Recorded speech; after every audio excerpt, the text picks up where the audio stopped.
So in my last video about moving up in class, I mentioned how mastering my soft skills is what helped me level up more than my actual education. So in this video, I want to cover a few of the soft skills I used and still use to move up in class and elevate my life in general. And soft skills are also known as social skills, people skills, interpersonal skills, or how you interact with other people, while hard skills are the knowledge and skills needed for specific tasks, like the skills you learn at school or in formal training. And I won't be covering all of the soft skills I used in this video, just my personal top 3. And the skills I'll be mentioning can be used in both personal and professional settings. And keep in mind that everybody is different, so your strongest soft skills may look different from mine, but hopefully this video will help you develop your own set of soft skills or create your soft skill strategy if you haven't already. And by the way, if you're interested in hearing my social strategies that are more on the shadow side, be sure to become a Neptunian member or patron or visit chrissyonline.com. All of the links are in the description box. So the first soft skill needed to level up or move up in class is small talk. And making small talk is very important because it builds connection with people, it warms them up to you, and it could also potentially lead to opportunities for you through the people that you have small talk with. You never know who's in front of you and who you're going to meet and what friendships or opportunities that can come through that person. So it's important to at least make the effort to small talk even when you don't want to. And I'll be honest with you, for me, that is most of the time. I don't like to be bothered. I'm a very introverted person, but I've learned to force myself to make small talk over the years because I found that it can open a lot of doors. And when it comes to leveling up or moving up in class, you're going to have to do some things that you don't want to do.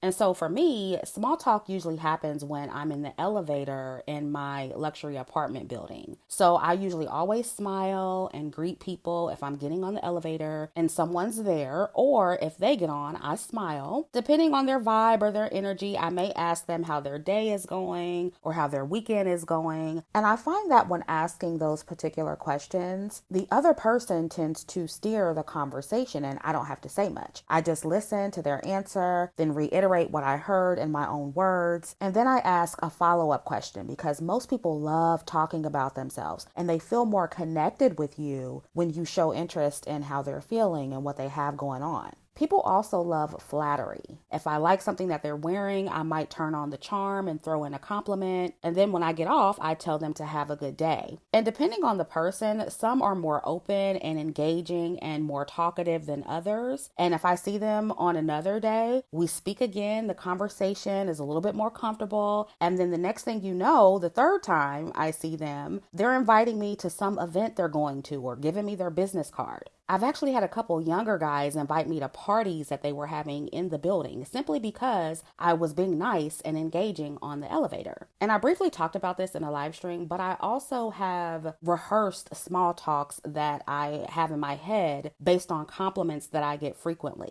For example, if I get in the elevator and someone tells me that I smell good and they ask me what perfume I'm wearing, I give them the name of it. And because I usually blend 2 fragrances, I mention that I blend based on the fragrance family of the perfumes. And most people don't do that. So that opens up a good, short, interesting conversation about perfumes. And I'm really into fragrances, so I know a little bit about it. So I'm confident when it comes to speaking on that subject. So if you want to get better at small talk, you can figure out a topic that you're very confident in discussing, something that you know about, something that's not very controversial, and you can rehearse that in your head. And you can even write it down if you need to. So it'll make it easier for you to make small talk when you come across other people. Small talk can also be used in professional settings as well. For example, let's say you're going on an interview. Before the interview starts, of course, you want to give a warm greeting to the interviewer, smile, say hello. Then you can comment on the decor in the building or the office or something in the room, such as the paintings on the wall, or maybe a book on the bookshelf, or maybe compliment the interviewer on something they're wearing if you like what they're wearing. And if you really want to stand out when you get further along in the interview or at the end of the interview, you can compliment the interviewer on something more personal and specific to them and their job, like their experience and knowledge about the company or the industry, or you can compliment them on their professionalism or maybe their insightful interview questions. People love to feel like they're good at what they do. And again, charm is very effective. Just be as genuine and convincing as possible because you don't want to sound insincere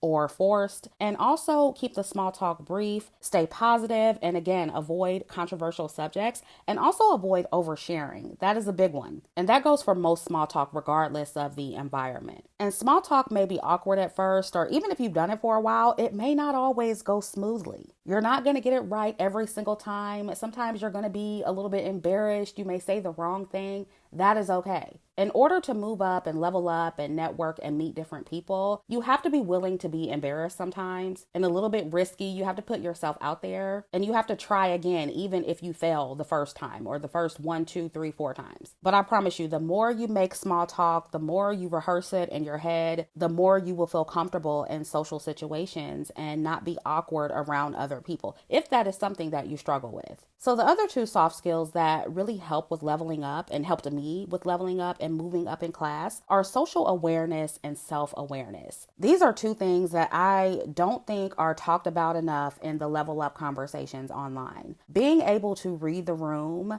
and knowing how you come off to people in the room is extremely important to move up in life, because getting opportunities isn't just based on your education or what you're good at professionally, because you're always going to have to work with other people. And so how you interact with them is important. And I noticed that when people lack social or self-awareness, they tend to suffer socially and professionally. Amanda Seales and comedian Monique come to mind when I think of people who lack a social awareness and self-awareness. Both of them are very intelligent and successful women, but they get in their own way a lot, and they haven't gotten as far as they would like to be, largely because they lack both social and self-awareness. And I know Amanda said that she's autistic and she's had a hard time picking up on social cues. So I do realize that it's not always in a person's control. And if it's not in your control, I definitely recommend getting therapy. But many times our inability to pick up on social cues and read the room comes from how we were raised or conditioned in society. And fortunately, that can be changed. And keep in mind that you can lack self and social awareness in one area and be totally aware in another. So it's important to know what area that you may be lacking in, and you can determine that by noting how people respond to you. For example, a sign that you may be lacking in social awareness is if you frequently misjudge social situations and you act inappropriately as a result of that misunderstanding.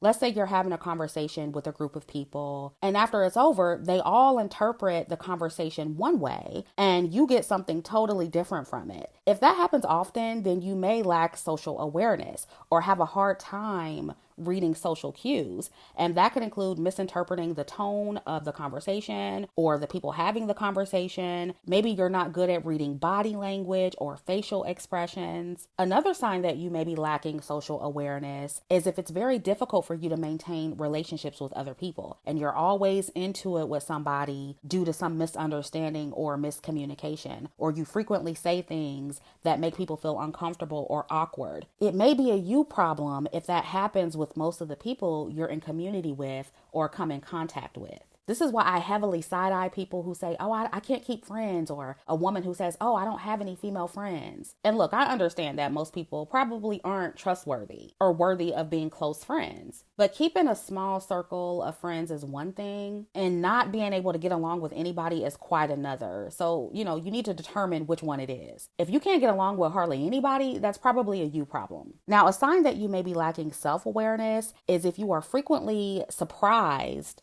by the reactions that you get from other people when it comes to your behavior or something that you say. If that happens more often than not and with different people, again, it might be a you problem. Another sign that you lack self-awareness is overestimating your abilities. Like those people who go on American Idol and these other singing shows and they can't sing, but they really think that they can. And I know some of them are paid actors, but some of them really get up there and they think they can sing. Those are people who lack self-awareness. And it's okay to be confident. confident, but confident and delusion are two different things. And I know it's really hard for some people to admit that they don't have a strong sense of social or self-awareness, or admit that they're the one with the problem, but we all have been the problem at some point. We've all been not so self-aware at one point or the other. So it's not anything to be ashamed of. If you know that you lack social or self-awareness in a certain area, the first step is admitting it so you can improve. And that's the purpose of this video, because I come across people sometimes where they're like, I don't know what's wrong. I look good. I'm educated. I'm smart. And I still can't find this. I still can't meet people. I still can't make friends. I still can't get a date. And sometimes it really just is that you're lacking social or self-awareness. You're not picking up on social cues. You're not reading the room good. Your emotional intelligence is low. Your emotional awareness is low. Those things greatly impact whether or not people want to be around you. And so one way you can become more socially aware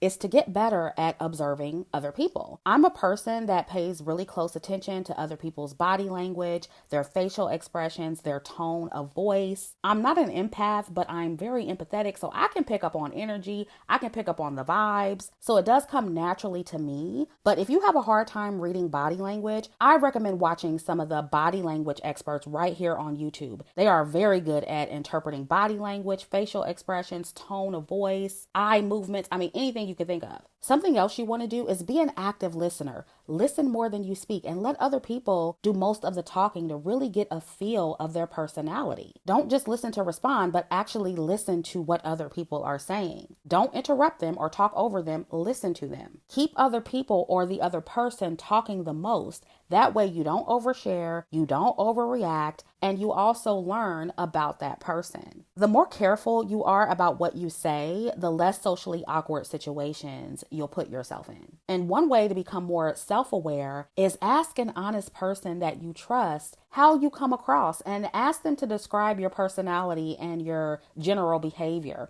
and be open to their criticism. You can also get feedback from a professional to get an unbiased opinion. Self-awareness is about learning yourself, knowing who you are.